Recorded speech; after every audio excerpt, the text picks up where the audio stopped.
I mean, mute it. Oh. That's not going to work, is it? Sheathing the microphone. Oh, God, what should I get? The sock's too big, too long. Won't fit. It'll be fine. I'm sure it'll be fine. With it off or with it on? Even if you put it on, can you?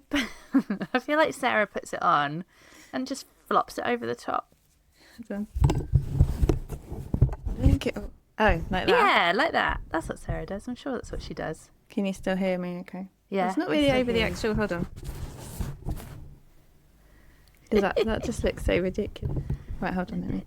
Sock game. I hit record, by the way, because it was funny. Oh, let's hope we can edit this then. It's going to be an interesting start otherwise.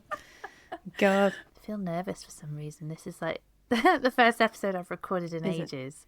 Yeah. Is this the first video one you've done as well? It's the first video we've done, and I don't know why it would make me nervous, because we literally speak to each other like this on camera all the time. I think it's just knowing that we're being recorded. Yeah. I'm like, oh, yeah. All of a fluster.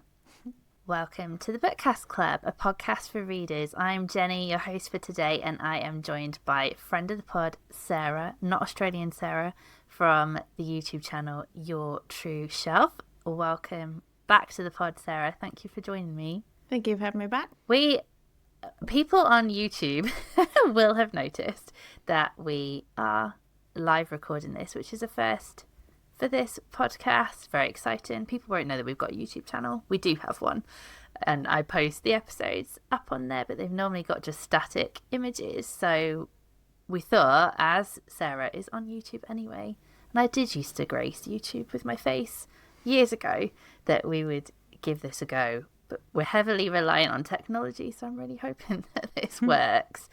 For everybody listening, if you would like to go and watch us record this live, then you can do. The episode will be on our YouTube channel as you're listening to us now, so you can go and watch us for a change if you would like to see the chaotic scenes that go on in the background. We didn't film the absolute chaos of us both trying to set up. Made Sarah laugh, because trying to find my ring light, which I've not used for, oh my god, I think this ring light was last year's when we actually got married, and Ben made a photo booth, and he used it as the flash. I think that's the last time it got used, and that was nearly 10 years ago. So I'm amazed to still have it. But what really made me laugh was, where have I put it now, is that I found an iPod in the box with the biggest charging slot I've ever seen in my life. So I think me and Sarah are both intrigued as to what might be on this. I'm going to have to get a charger from somewhere, probably a dodgy one off Amazon, to see if I can actually charge that app and see what's on there. You definitely should. Yeah, but we are lit up. I think we're in focus, and we'll see how this video recording goes. Today, Sarah and I, and we've been very excited about recording this episode, Sarah and I are going to talk reading challenges, but specifically HRCYED, which is the hardest reading challenge you'll ever do, which I think people on YouTube will be familiar with. I know that I've certainly seen lots of people that I watch participate in it. So yeah, I think it's safe to say we're very excited about actually recording an episode about this. But I thought, in order to, you don't need introducing on YouTube, and you don't really need introducing on our podcast because you've been on a few times now, but I did think, in order of introduction, we could just hear from you what the best book you've read this year so far has been. Sure. So this wasn't very easy, and I decided to not include books that were in series because, yeah, that was just one way of narrowing it down. But the book that I chose was Tomorrow and Tomorrow and Tomorrow by Gabrielle Zevin. So this is a book which is focused on gaming, and I don't think you have to be a gamer to enjoy it, but I think it probably adds a little something else if you do have some gaming knowledge and, a love for gaming in the first place. But it's following basically a trio of characters: a young boy called Sam, who's been in a car crash and who has a really bad injury to his foot, so he's spending a long time in hospital as a child. And Sadie, who is there with her sister because her sister has leukemia, and she spends a lot of time in the gaming room, as does Sam, and they form this friendship as kids, and they form a love of gaming. And then there's a big separation in their lives, and they then see each other again in a train station, and Sadie is writing her own computer games, and so is Sam, and they basically form a gaming company together.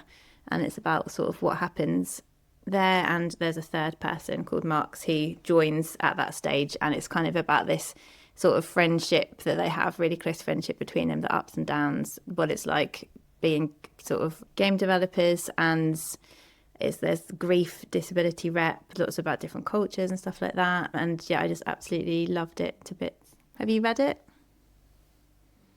I have read it. I was just this is the thing about doing it on YouTube. I was looking like I was being very inattentive and rude and not actually listening to what you were saying. I was trying to find my review of it because I read it about... Oh, I've got this picture. Oh my God, I could show you like things in real life. That I did a review on YouTube. You can see Dylan's little arm. Yeah, so I read it tiny little hand. when he was tiny. Probably read it in the middle of the night. Might have affected my opinion. I didn't love this, and I was trying to remember why. I think it's a Marmite book, because I've heard some people who really don't like it as well. I swear I don't do this on purpose just to be different, but I didn't love this. Okay. The fact it was blurred by John Green when it arrived did make me doubt whether it was for me or not. For context, although I don't play much anymore, I love video games. I worked in game for over 6 years along with my sister. We were very into games when we were younger. We're video game nerds, hence the appeal of this. Unfortunately, I just found the whole thing a little tedious. Like I've read it all before in different guises. Interesting. Don't remember this at all. I do remember it. It's a good read. But I think Dylan was about 3 months old, so this is probably why. I enjoyed the video game references. We've talked about video games before, haven't we? Yeah, when we talked about Dungeon Crawler Carl, I think we talked about video games. Yeah, so I enjoyed the video game references, all games I played and sold in the shop, Final Fantasy, Metal Gear Solid, etc. But you could have lost a good quarter of the book by shaving off some of the programming chats. So yeah, I feel like at the time I felt like it was a Marmite book. That's probably why I kind of said I don't do it on purpose to be like the opposite to everybody else. But yeah, I think long sleepless nights and maybe reading some elements of it that felt like a chore. Yeah, I probably was feeling particularly opinionated then. And I listened to it as well, and the narrator was really, really good. And I think that does definitely influence as well. If you have a narrator who reads it so beautifully, then I think that really does influence. I can imagine it narrated. I feel like the ending annoyed me a little bit. Obviously, we're not going to spoil it. I feel like there was something about the ending that grated on me. We'll probably leave it at that. But I'm really glad you enjoyed it. Yeah, I loved it. It did make me want to pick up more like gaming type books, which is why we've talked about Dungeon Crawler Carl. Yes. And I really must get to those. So yeah, I'm glad you enjoyed it. The other question I had for you was, what's the most surprising book you've read this year? Yeah, so I read a book called, I'm just going to make sure I get the title completely right. It Was Always You by Emma Cooper. This one, so my best friend gave it to me and said, you have to read this book. And the cover is rubbish. The cover is like the kind of book that you'd find in Tesco's for $2.99 and isn't a good cover. And I wouldn't. Oh my God, find it. We have visuals. You can share your screen, or I can share my screen. Yeah, share your screen. Yes, it's got a kind of off-putting cover, and it's really, I loved it so much. I was completely surprised by it. It's about a couple called Ella and Will, they got together and they're quite young. They had kids quite young, and their youngest is just going off to university, and I think they're about 40-ish, early 40s, and they've always had a really good marriage. And then Will just says, right, now the kids have left home, I'm leaving. I'm done with our marriage. And this, like, absolutely, Ella can't believe it. She didn't see it coming at all. We didn't see it coming at all as the readers. And Ella turns to like a mutual friend called Cole, who that's the cover, who is friends with both of them. And Cole and Ella and Will have all been friends for quite a long time. And So he's a focus as well of the story. And the other thing is there's a bit of magical realism in this as well, because it starts in the 90s. So anything where it's set in the 90s and there's pop culture references, I really love that. And there is in this book. And in the 90s, Ella is a teenager. She is out on a night out with her friends and she's quite drunk. And she has this kind of vision of this woman in a green coat talking, trying to tell her something. And she doesn't really understand what's going on. And she sort of thinks, oh, maybe I just drank too much. And then in the present day, Ella gets a birthday present of a green coat, and when she puts it on and looks at herself in the mirror, she realizes that she was seeing like a future version of herself trying to say something to her. This, I hope I'm not really making this really confusing. But then, so that date is approaching when she's thinking, do I go back and see if I can communicate with my teenage self and tell my teenage self to do it differently? So it's kind of building towards the date when she would have been a certain number of years away from when that actually happened. So I'm sorry if I'm making it sound really confusing, but it's kind of part magical realism, a little bit part trying to find out what's going on with this relationship, and part about this like sort of lifelong friendship, that there's this kind of third person almost in the marriage because he's such a good friend of the family and stuff. But yeah, I really love this book, and it will make you cry is the other thing.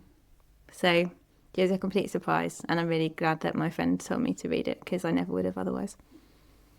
It's nice when that happens sometimes, isn't it? Yeah. When you just, find a book that kind of completely takes you by surprise and you weren't expecting it. Because I'm sure you share this, but we do so much kind of like TBR reading and planned reading, and it's nice for one to just slip in there and you think, wow, that was amazing, that's great. Reading challenges.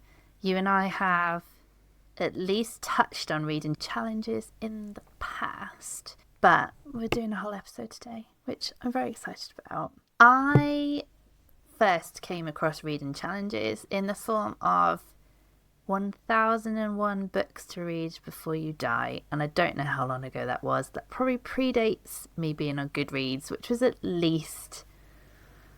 Oh my God, I think I joined Goodreads in 2007. So that's only 20... It was probably 20 years ago that I had that book. And that was like the first time that I was like, I could do this. 1001, that's quite an ambitious starting point. And then you look through the list, I'm like, no, that's never going to happen.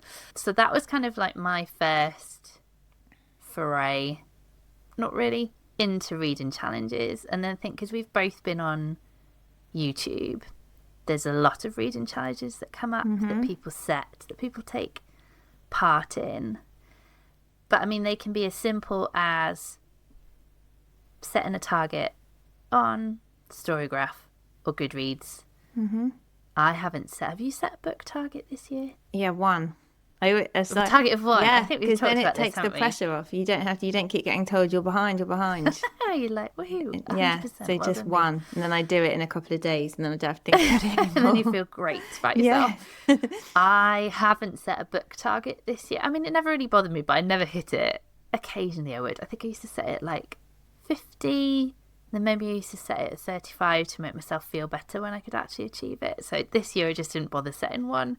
However, Sarah encouraged me to set a pages read target and a minutes listened to target, so you can set different challenges for yourself in Storygraph, and that's what I did this year. I can't really remember how I worked out how many pages I was going to read, but I did it, and I've hit both of them. It was very exciting, and now it tells you how much you're exceeding it by. But what about you?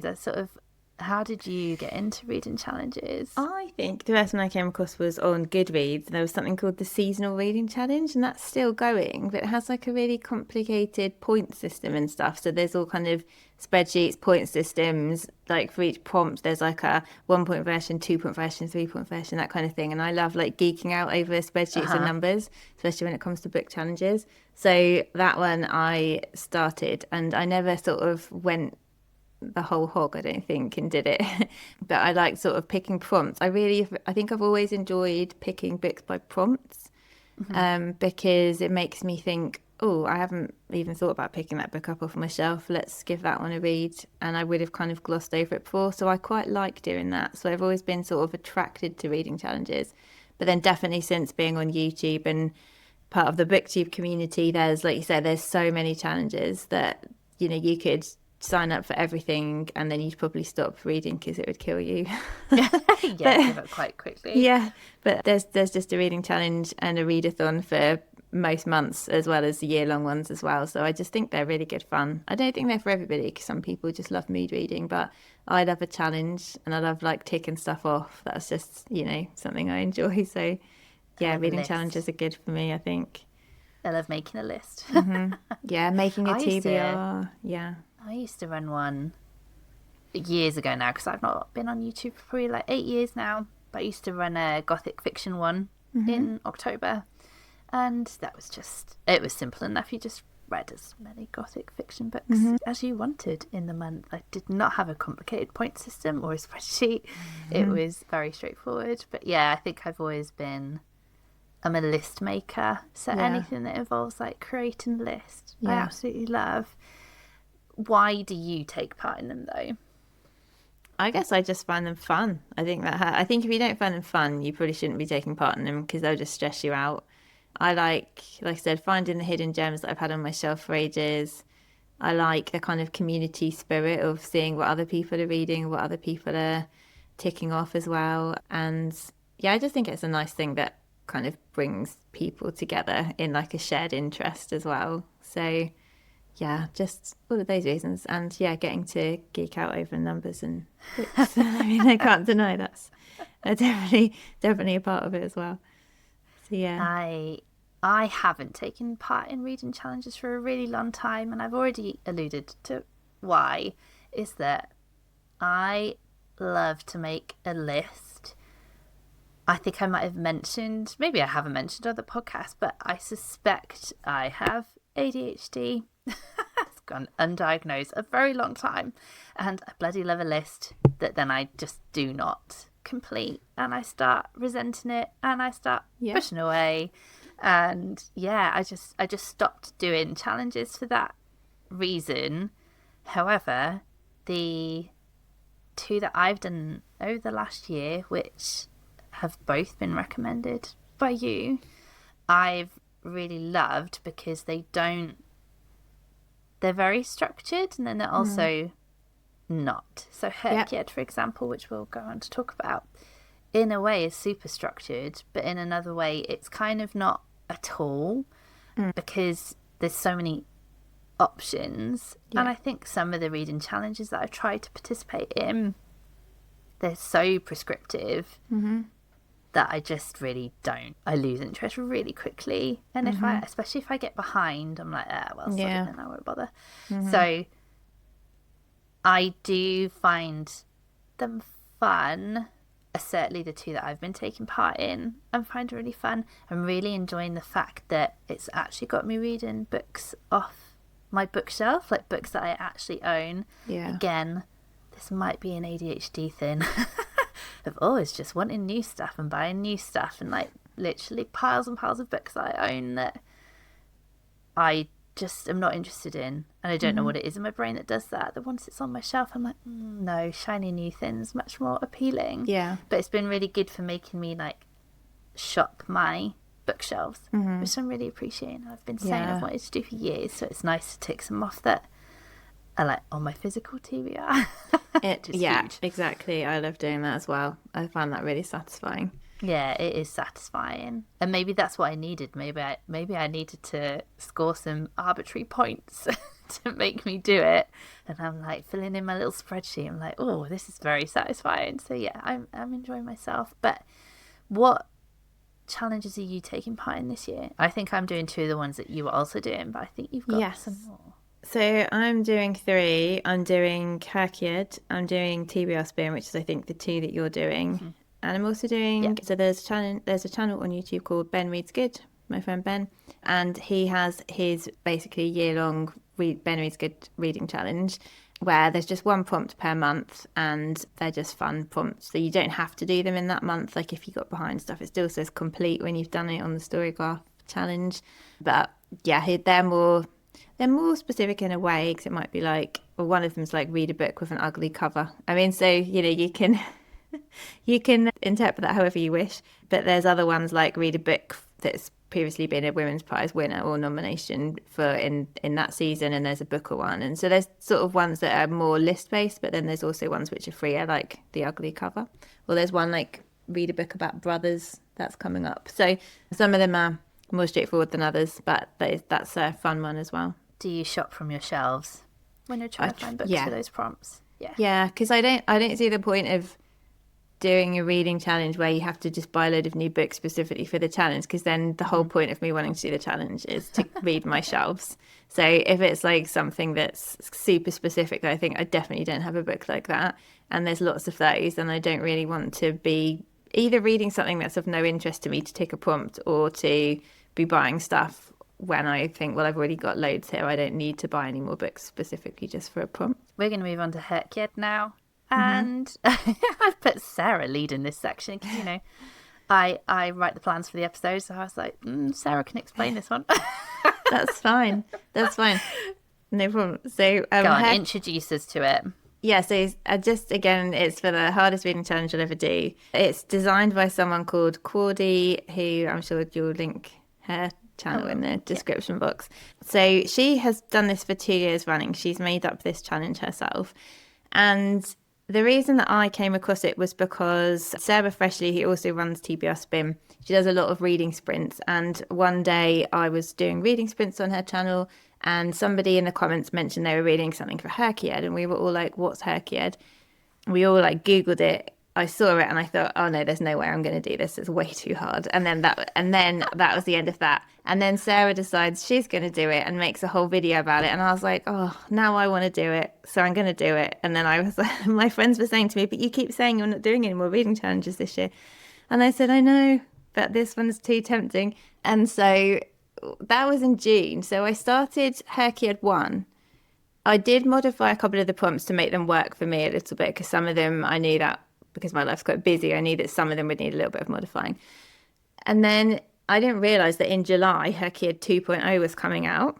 So then I decided that I was going to kind of do a bit of a mishmash of HRCYED 1 and HRCYED 2. So mine aren't exactly the same as the actual challenge. I don't know if are you doing 2.0, like a pure 2.0 version? I am doing pure 2.0. I think I saw your video talking about it, and then I ended up watching Sarah Freshley talk about it. And at that point, when I went to look into it, she'd literally just launched 2.0. So yes, I'm pure 2.0. Yeah, and I actually think 2.0 is harder than 1.0. I think there's some I haven't even checked.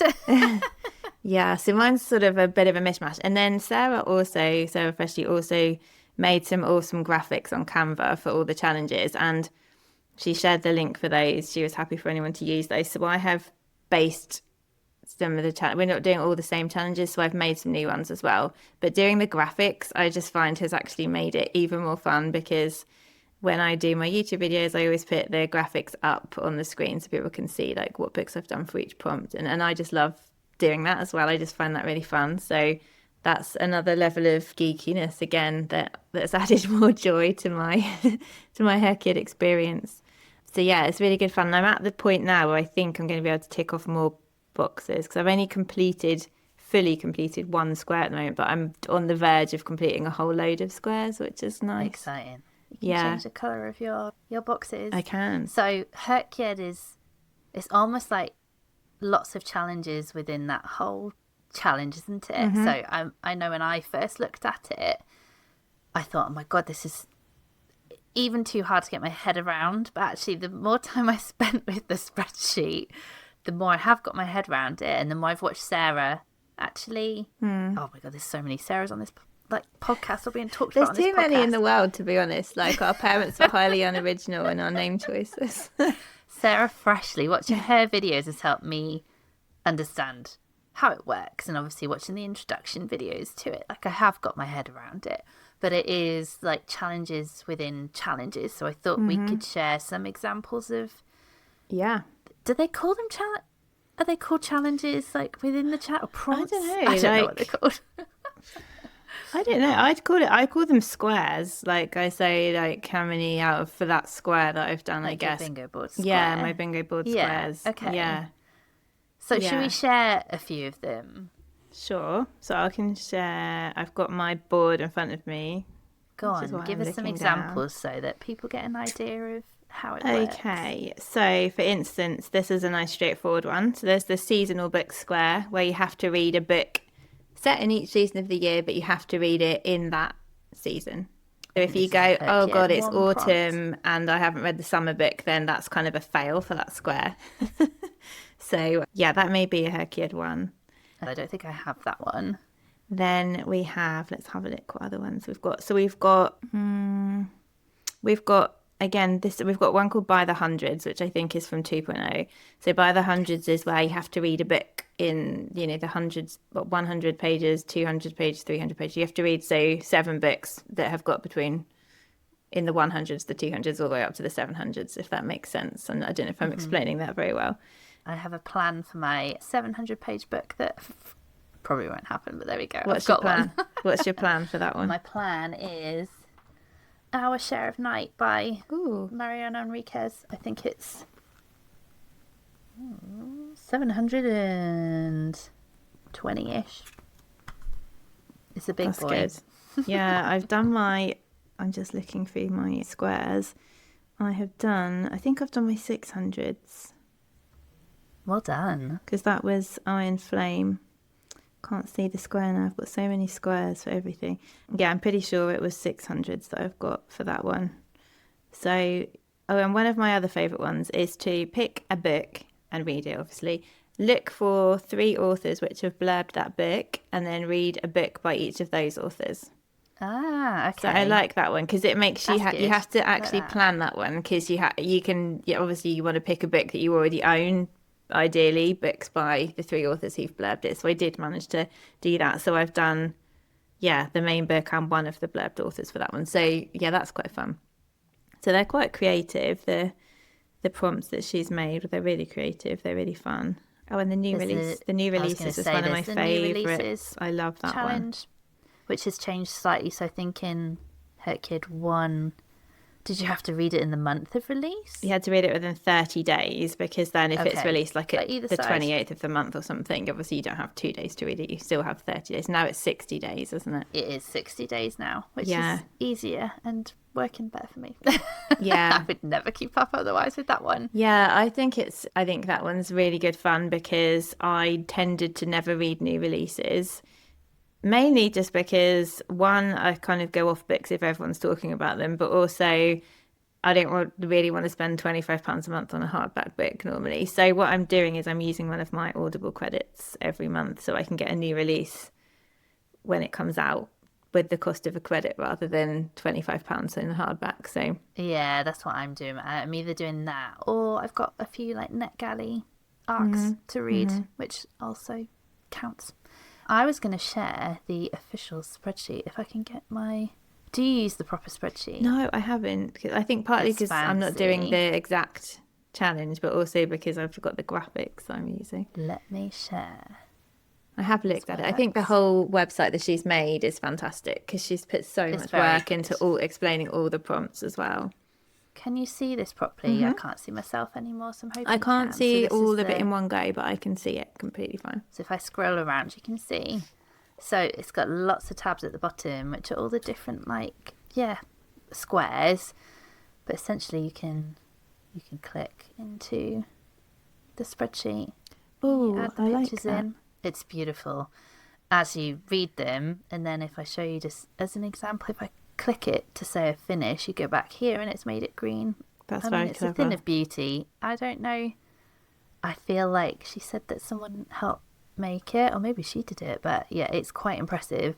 And then you've got your tracker. Some serious Excel skills there. She is a Google spreadsheet whiz. Yeah, so you've got your sort of tracker where you track everything, and then HRCYED has this points. It does have a point system where you can earn points to count rereads, count DNFs, that kind of thing. And this is how you do it: is you list the books that you've read. Does that self-populate as well, or do you have to tick the boxes for that? You have to tick them. So, Cinnamon Bun Bookstore, for example. It my least favourite means of reading. I read the ebook, which I wouldn't have described it as my least favourite means of reading, but, for the sake of this, I have. She did not get a marginalised author score. The Hunger Stone did. So, yeah, and then it spits out the points that you've earned. And then it keeps a tally of, how many you need to get to count DNF in your... Yeah, see, I haven't been doing the points, but maybe I should, because I haven't so far. I mean, you need to use her spreadsheet if you're going to do it, because I don't think I could do this in my own head, but I can also show you... Yeah, see, all the challenges are at the bottom. And then you pop the books in. I'm finding and this it's one. Quite good for listing out. Let me try and find one. That one looks like it would be so easy, but actually, so many books are multicoloured. It's actually quite hard to find a book that really hasn't just hard. got That's why all I really the colours got two. on. Yeah. Here you go. So my non-fiction one, because I read quite a lot of non-fiction, and I quite like this. That way you can list your potentials. Because I wasn't really doing any kind of planning. I was, and I still am. Just I can't get back to you. Help. Oh, I can see you again. The sharing's gone. Right, okay. So I like HRCYED because I, at the moment at least, am still very much mood reading, and I can just fit in what I'm reading into the different squares. It's definitely going to get to the point where there's less of that happening. Like now that I've nearly finished the non-fiction challenge, which involves reading a different subgenre of non-fiction, I can't count any more celebrity memoirs. I am going to have to read different kinds of non-fiction, but I really like that. I'm really enjoying that challenge of reading something different. And there's obviously a lot of the squares that I haven't contributed to at all as yet. So I need to broaden my reading if I'm going to do this. I have also accepted that I'm probably not going to finish this. I don't think I read anywhere near enough in a year to get this done. But I think half the challenge for me is just seeing how well I can do. Yeah. And yeah, it's the first reading challenge other than TBR Spin that I've really, really enjoyed. And I think, like you said, it just speaks to that nerdy spreadsheet side of me, and I'm like, this is so much fun adding all this information in. I'm really, really enjoying it. It definitely makes it more fun than if you're just kind of keeping it all like on just a square of paper. It's so much more fun doing it like that. So have you got any, what's your strategy? Like I said, I don't have one at the moment. I don't really have one at the moment. So I've had to plan for the new releases, just because otherwise I would have already failed by saying, oh, the 60 days has gone past, I haven't even thought about that square. So I have been keeping up with the new releases. But again, that's really fun because now I'm watching people's new releases videos, and I'm kind of looking at different publishing websites and going, what new books are coming out in October, and I'm kind of trying samples of them. So that's fun. And again, the seasonal one, I had to make sure I read a summer book in summer before that finished. But otherwise, I haven't really done anything specifically to plan. I have looked, like one of the challenges I'm doing is my 5 lowest rated books, and also my 5 with least number of ratings. So they're 2 of the ones on my list. And so obviously those kind of ones you have to look up what the books are. But I'm not at the point yet where I'm like, oh, I need to read like a book with queer representation and a pink cover. I'm not kind of at that specific level of specificity, but I feel like that will come at some point. Oh God, that might come at some point. And you're sharing your progress on your channel, aren't you? Your YouTube channel? Yes. So I was doing kind of monthly updates, and then people said they'd prefer when I do Friday Reads videos to update weekly. So I'm kind of doing weekly updates at the moment. So every video I do, which is any kind of wrap up, will feature my HRCYED boards and me updating them. I love it. I love watching people's updates. And Sarah Freshley's are really, really good. So if you get into it, then watch Sarah Freshley's updates. Definitely. Yes. We're going to now use HRCYED as an opportunity to speak about some of our recent reads that we have used to fulfill some of the squares. Do you want to go first? The first one I was going to talk about was My Friends by Frederick Backman. I don't know, have you read this one? I haven't, but I've seen quite a few people talking about it. Yeah, so it was my first Frederick Backman, and it was so good that I just now want to read everything he's ever written. So I've bought quite a few of his books since then because it was so good. That was my new release for June. And I also used it for, there's like, you have to read from 5 different countries, and he's Swedish. It's set in Sweden. So I used it for my country's prompt as well. And it's just a beautiful story of a friendship based around a painting.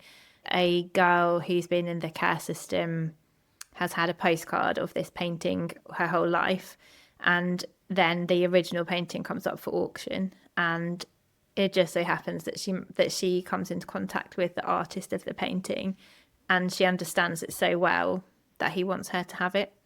And she then learns about the 3 children who are sitting on the end of a pier in this painting. She learns about who they are and what their story was, and she learns about this amazing friendship that's gone on for a few decades and becomes involved in their lives. And it's just absolutely gorgeous, so lovely, amazing character development, amazing writing, just absolutely loved it.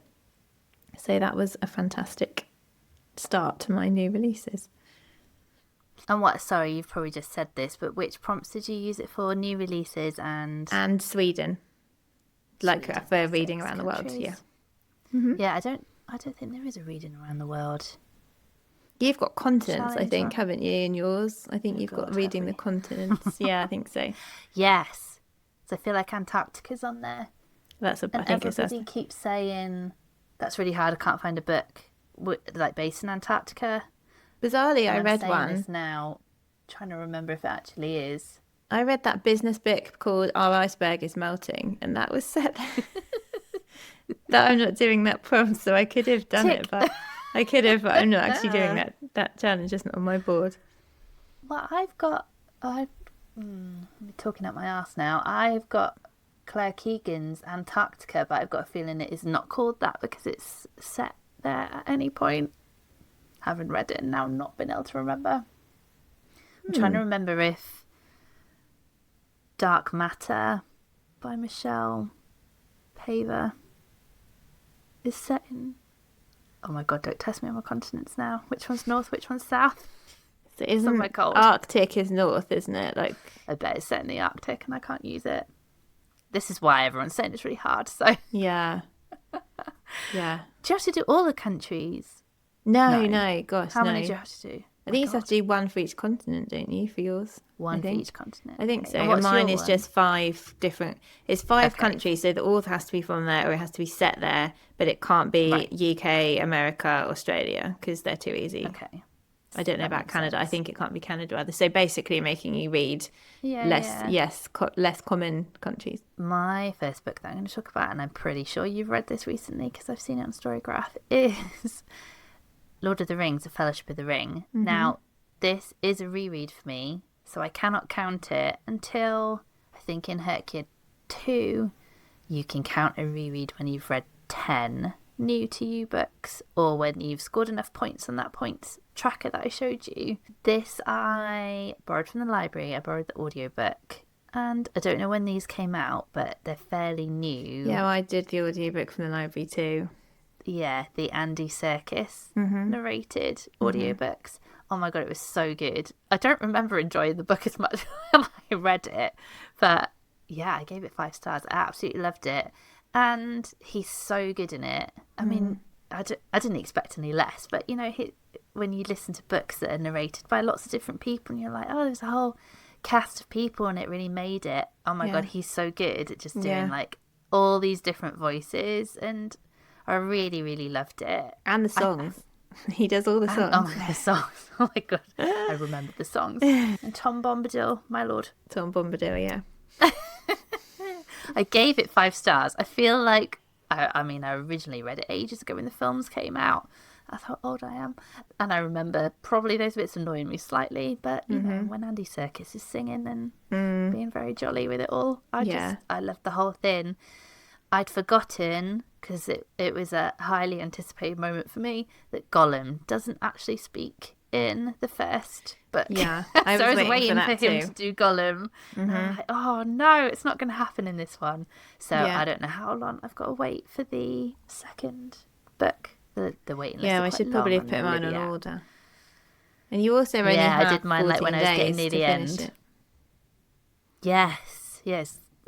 The Two Towers is shorter, so it should be fine. But yeah, it was some intense listening to try and get this 22-hour audiobook. I was like saying to myself, you have to read like at least it's something like an hour and a half a day to get through it in time for the 2-week limit. I did love it though. It's really, really good. So highly recommend. And I think if you haven't read the books before, because I can see why people might find them a bit of a chore, listen to the audiobook. It was so good. I hadn't. That was my first read. I haven't read them before. Oh really? I feel like it's just the way you should consume them now. I'm full on board with just listening to the audiobooks.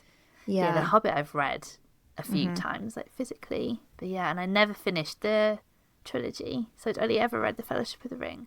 So that was my reread to allow me to read the rest of them. But I think once I can count it in my charting of my progress, I will use it in the series. Is it called Series Staircase? There's a trilogy one anyway. Oh yeah, that one. I think that's a really cool prompt. I kind of wish I was doing that one now. The series, just to explain it to the listener, Series Staircase is... Yes, a Series Staircase.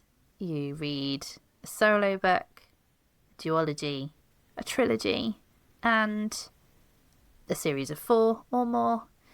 And... Is there a 4 and a 5, or there's just 4 or more? 4 or more. Because I saw Sarah Freshley do it. Because she did it, I did it. She used the that randomizer, the sort of spinning one, to pick her reads for the next month or whatever. And so I did it, and the trilogy one, the series Staircase came out, and then the trilogy one came out. So I was like, oh, what can I do for this? Hence Lord of the Rings. Yeah. That's an ambitious trilogy. That one. Yeah, I'm determined though. I've owned it. I looked at how old the books are that I had, and I think they were published in maybe 99, so that's how old they are. That's how long I've owned them. They definitely need... It's about time. So yeah, that is about time I got them done. Yeah, Andy Serkis is going to help me through. So yeah, that was my first one. So I've got a half a one. So one of my challenges, which I can't remember if I even made this one up myself. I think it was to buy a book and go to an author event for that book. So I went and saw Elodie Harper. I was very lucky to see Elodie Harper, who wrote the Wolf Den trilogy, which I loved, and is now writing. Yes. Yeah. Oh, the viewer. We both live in Norwich, so we do. In Waterstones. Yeah. So I've been though. I've done it already. So it's not upcoming. Yeah. When was that? Yeah, beginning of September sometime. I think it was 3 weeks ago. So she's just written a book called Boudicca's Daughter, and I have a bit of a Boudicca obsession. And so I really wanted to read this book. She was coming to Waterstones, so that works. So that's going to be. I haven't read it yet because I've only just gone to the event, but that's going to be my new release for August because it came out right at the end of August, and it's going to also be my author event square. So nice. Yeah. So I've kind of not completed that one yet, but too. I've got the plan. Oh, fab. I've got the audio book really good. to listen to, so that is going to be my September. Or is it an August release? August. I think it's the 20th of August. So it's right at the end of August. Yeah, it was an August release. Yeah, that is going to be mine too. She was a Norfolk gal, wasn't she? Boudicca. I feel like we're big into Boudicca in Norfolk. Yeah, in East Anglia, it's a big deal. Boudicca's a big she's a big deal in East Anglia. Yeah, so growing up and everything, and she's got links with Colchester, which is where I'm from. So yeah, and I've just read the Boudicca Quartet by Amanda Scott, which was probably my favourite series of all time. Oh really? So yeah, insanely good. Excited. Did you say you'd read the Wolf Den trilogy? Yes, and that's absolutely incredible. So I knew I was going to be in safe good? Hands. Oh, it's amazing. It's absolutely amazing. Yeah, I can't recommend that high enough. I feel like the audiobook said it's narrated from different perspectives, so it's like a cast audio, which I really like. So no, I listened to the audio. It's just one narrator.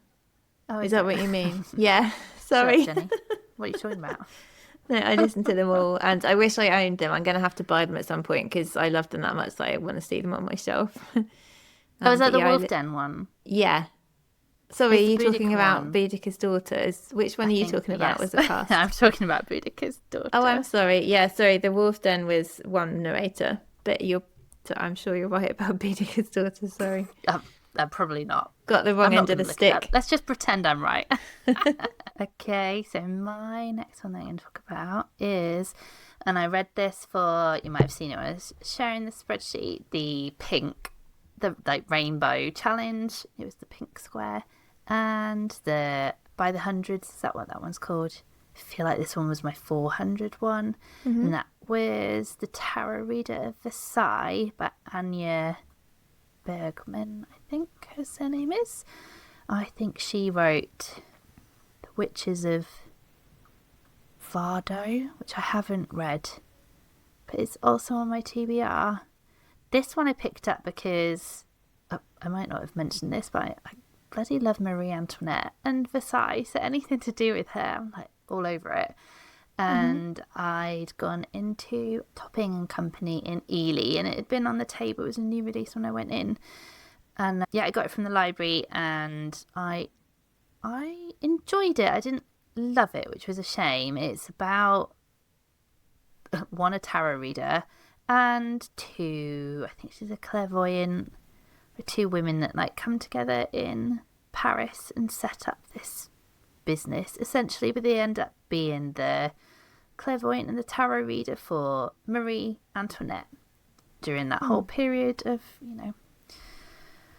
her having her head cut off.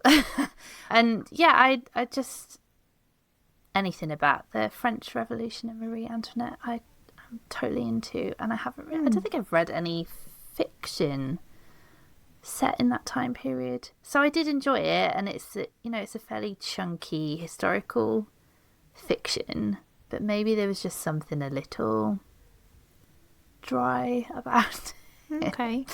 But I'm glad I read it, and it's good fun, and I quite like the fact that periodically through the book there's actual like picture of the card that she's reading from, and it'll have like this description in it. I like the layout of the book. It was a good book to read for that. And, I think maybe I didn't. I move books around. Do you do this?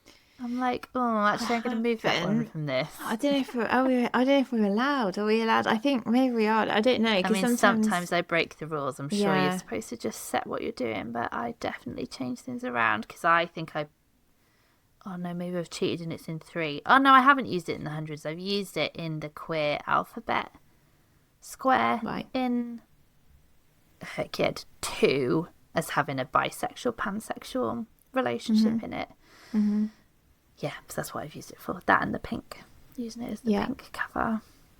Okay, so I was also going to talk about a book called The Things We Lost by Jyoti Patel, which I, again, was very lucky to see her at an author event a couple of years ago. I think it was 2023 when I saw her at a book event. And she is published by Murky Books, which is Stormzy's publishing imprint, which I still think is really cool that Stormzy has a publishing imprint. I did not know he had an imprint. Which makes me think he's even cooler. So this one I used for... What did I use for? I used it for J on the A to Z because the author's first name begins with a J. And I also used it for my genre challenge, and it is the literary fiction read for the genre challenge. And this is a book about a Gujarati family who are living, or who are British, and it's about a teenager called Nick who is about to go off to university and leave London for the first time. He's been raised by his mum, Avni, because his dad died before he was born. And so it's just the two of them who've grown up together, and he's really close to his granddad. And before he goes to university, his granddad dies, and it sort of throws his whole life basically upside down. His mum still wants him to go to university, and when he goes from this very diverse and sort of rich cultural London to a very white town, which is never actually named what town he goes to with his university, but he suddenly feels very othered and very isolated and alone, and he gets quite depressed because of that and because of the grief of losing his granddad. And it's all about kind of belonging and home, and feeling like that his culture's been recognised and he feels like comfortable in the people he's with and stuff. And it's just really, really beautiful. I think she wrote grief really well, but I also think she wrote the relationships really well as well, and Nick's feelings of feeling, out of place in this very white town that he's been moved to, and how that affects him. So yeah, it's a really, really good book. It was her debut novel as well, so I'd highly recommend that one. I've got 2 more books that I quickly wanted to share. One I don't really need to share, but I know it made you laugh. I WhatsApp Sarah saying I was reading this. This is my new release book for July, maybe, but I read a memoir called Pop Scars by Andrew Kavanagh, who, if you're not in the UK and you weren't growing up in the 90s, you probably have no idea who this is. But Andrew Kavanagh was Kavanagh in, it was the 90s, wasn't it? Like late 90s maybe. Yeah. He was this huge thing. He was, I don't know how old he is. I feel like in the book he's like 15, 16. I think he's maybe a couple of years older than us. Maybe like, not that much older than us. Probably 3 or 4 years older than us. So when he hit the big time, I think he was 16 when he signed his contract, because there's a whole section in the book about his manager at the time and their relationship, because they did have a sexual relationship even at that age. I did Google I can't remember who he is now, but I did Google to see who that was. So yeah, he divulged some secrets. I hadn't realised that he's really struggled with alcoholism, so that's what a lot of the book is about, is his struggles with alcoholism, but also obviously being a pop star at that age, and then essentially just being left once you're no use to the once you're no use to the industry, you're just dropped by your label and left to fend for himself essentially. And I feel like he had quite a short career. Yeah, he did. Only sort of 2 or 3 years where he hit this like superstardom, particularly in Asia as well. And then it just started fizzling. You start heading in that direction, and that's kind of it. Your label will just drop you, and your manager will drop you. And I think maybe he did have another manager, but he started doing like Butlins gigs and that kind of stuff. So he didn't know what else to do with his life, which I think is probably fairly standard with like child stars. And how you see all these child stars that have become troubled adults. Then it's really interesting if you want to kind of have that sort of behind the scenes. I'd say, I think I gave it like a 3 or 3.5. You're left feeling like you'd like him to go into a little bit more depth, and not in terms of like giving out juicy details. I wasn't particularly bothered, but just the way he talks about his struggles with alcohol. I don't know. It felt a bit surface level, which seems really harsh for a memoir, but it just was something about it that was like, I just wanted him to go that bit more feelings, a bit of deeper into it. Yeah. But some of his like anecdotes from the 90s and like the Spice Girls and Boyzone in particular, Stephen Gately, he does share some gossip, so I did really enjoy it. And I hadn't realised he was gay, so I didn't either, because he was always in teen magazines. Like when I was at school, he was in like Just 17, all of those kind of magazines that you devour at that age. He was always kind of posing with no top on in those magazines. And so he reflects. It's really interesting because all the things that we'll have seen, he talks about, and like behind the scenes, and how he always known he was gay, so he was very much keeping it secret. I think they were probably made to, because like Stephen Gately advised to, and a member of Westlife. There's one of the, is it Mark in Westlife? Yeah. So I reckon that they just kind of tell them, well, you're not going to attract the female fan base if you the girls come out love soon. You, so you can't tell people that you're gay. Hopefully that doesn't still happen, but who knows? I don't think it's a very ethical industry, is it? Like all the things I've read it's really in not. Those kind of books, it just sounds awful. Like you would really not want your child to get into that industry. No, I've read a lot now. I don't think there's any memoir from a famous person in that industry that hasn't reflected on how toxic it is. So yeah, it was fun. And if you were I thought born you in were the going to 80s, say, I don't think there's any memoirs in that industry that I haven't read. I thought you were going to say that. I don't know, probably getting close. So yeah, that was my new release for July, and non-fiction one I came up with. I'm going to have memoir and celebrity memoirs, two different I did wonder subgenres. about doing that, because we both love our I memoirs. think they totally are. So Yeah. that's what I'm doing. And the only other one I wanted to mention, which will probably be my September new release, is We Love You, Bunny. Oh, I by keep Mona seeing that. Awad. I'm presuming that's the sequel to Bunny. It's the sequel to Bunny, which Yeah. I loved. So I read that this year. I don't know if I've talked about that on the podcast, but I absolutely loved it. And that was probably... I've never read that. I think I gave like 4.75. Oh, okay. So have you had no 5-star reads this year? Only Lord of the Rings, and that's probably because I got a bit excited about the audiobook. I don't give out 5 stars very often. I'm not very generous. 4.75 is very high praise for me. Yeah. So yeah, that's my new release that I'm gonna read. I wonder what else I could include it in. I'm doing there's a subgenre. There's one with animals. There is one with animals. I think you should use that for an animal one. I will use it for the animal one. Wild animal, maybe. A rabbit. Or domesticated animal. I could cheat and use it in 2 different animals. It is both. Okay, well, I think we've been talking for over an hour. We have. So we could head probably go on for another couple of hours if we don't wrap it up. Just talking about the different challenges that we could do. I thought we'd end the episode by just giving people some advice on taking part in their first reading challenge, or where to start. Where would you dive straight into HRCYED? I think if you do HRCYED, you've probably got to be someone who has quite a big TBR already on their shelves and who reads quite a lot of books in a year. Like if you read kind of 10 books in a year, it's just going to stress you out completely.